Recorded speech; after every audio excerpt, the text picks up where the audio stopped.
Well, Dave, a big thank you for joining us. And obviously, Sunday's games, we're saving the best to last. Swinton against Newcastle. Tell us about how excited you are for the return of Rugby League. Well, I have to admit, I mean, like I've been like a cat on a hot tin roof since I found out that I would be commentating on this game. I find that it's a great pleasure for me to be able to step out once again with the Our League cameras and bring this game to everyone. It's been a long time, hasn't it? I mean, certainly I put a comment on my Twitter account last week when I had the pleasure of covering Leigh and St Helens for the League Express. And I said, it's been a long time since I've said this.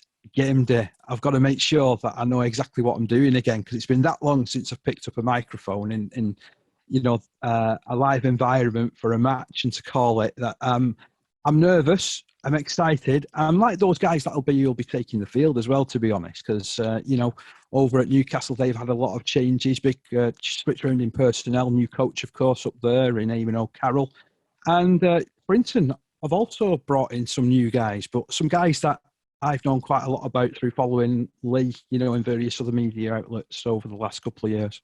It's genuine. I'm genuinely excited about this particular game. Obviously, Swinton have been growing steadily over recent years, and obviously Newcastle, they're at step 2 all of a sudden, and I'm intrigued by the pair of them and what they can achieve this year. I saw the highlights actually of when Swinton played against Bradford, and I thought that they played particularly well. They look, Stuart Littler always has his teams flying. They're always going to, really test those teams that are perhaps a little bit more fancied because of the way that they play. Stuart has everybody on a page where it looks at times unstructured, but those are the most dangerous plays to go up against, really, because you don't know what you're going to expect. And it did look like from the highlights that everybody was already aware of the roles, exactly what Stuart Littler was expecting from them in a Swinton shirt. And, they scored some entertaining tries, and I know that they can play and throw the ball about, because that's just Stuart Littler. That's the way that he wants to coach. You mentioned there about there's a lot of good buzz coming from Newcastle at the moment. I was delighted to play a little part and sitting in on the media day, and you could feel that. You could feel how excited everybody was for the start of the season. Even Dennis Betts, who, I've had the pleasure of interviewing down the years, who, is a very serious and focused man. He was even cracking jokes at one point. So you know that they're in a good place, and, they've got lots and lots to look forward to, I believe, up at Newcastle. They've also brought in a lot of players that have come through academy systems from some of the top Super League clubs. So they're going to be particularly good, I think. And by all accounts, they were pretty sharp in their friendly against Whitehaven at the weekend. And like we touched upon, I mean, Sunday's going to be epic, isn't it? Those 3 matches there. There's no reason to leave your homes, to be honest. Oh, definitely not. Definitely not. I mean, you look at it, West Wales against Widnes. People may have looked at West Wales over the last couple of years and said, oh, yeah, they're the easy beats. Tell you what, with the likes of Henson and the other guys that they've brought in there, I don't think they're going to be easy beats. I think they're going to be up there, putting a few challenges down this season for the teams around them at League One level.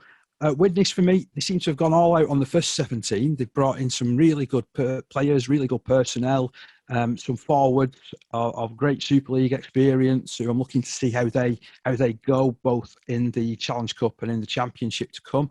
But also, you kind of like look at it, and if you start running into a couple of injuries, now, don't get me wrong, I'm not wishing Simon any ill fate or ill luck in the first week as they approach this game, but if they run into any sort of injuries problems, that's when it might start to bite hard at Widnes. And then, arguably the tie of the round, Featherstone Rovers against Bradford Bulls. Featherstone look like they have absolutely flown into this pre-season. They've got a number of players that they've brought in as well. I'm looking forward to seeing Famuno Brown take his place. I think he is a special talent, actually. I'm really looking forward to seeing how he develops into the Championship. Obviously, a player of NRL pedigree. He's not the only player that has got, top-level experience over there at Featherstone. They brought in likes of Craig Kopjak, who I've always been a very big fan of. He's certainly a workaholic in that front row. And when you put them up against Bradford, there's a bit of local bragging rights coming up for grabs there, I feel, as well. Bradford, they've had, in my opinion, a little bit of mixed bag in pre-season. So obviously, Swinton beat them in the first friendly. I understand John. Sorry, Dave, but can I just talk about that friendly? That was a proper game, that wasn't it? And it was. Both head coaches will be pleased with it. Yeah, very much so, very much so. And I think both of the games that Bradford have had, it'll probably be just what John Keir was after. I mean, he's got a big squad that he's trying to rotate there at Bradford, hasn't he? He's got something like 32 names that he's trying to swap round, and he's going to have to keep all of those players happy. I mean, fortunately with John, he's that experienced in the game now that I'm sure he'll manage that, and he'll say the right things to the right people at the right time. Yeah, I'm really excited for this Sunday. This Sunday is a proper rugby league day. If I didn't have to go out and actually work on one of those games, I'd be right in front of the television set as well, watching everything.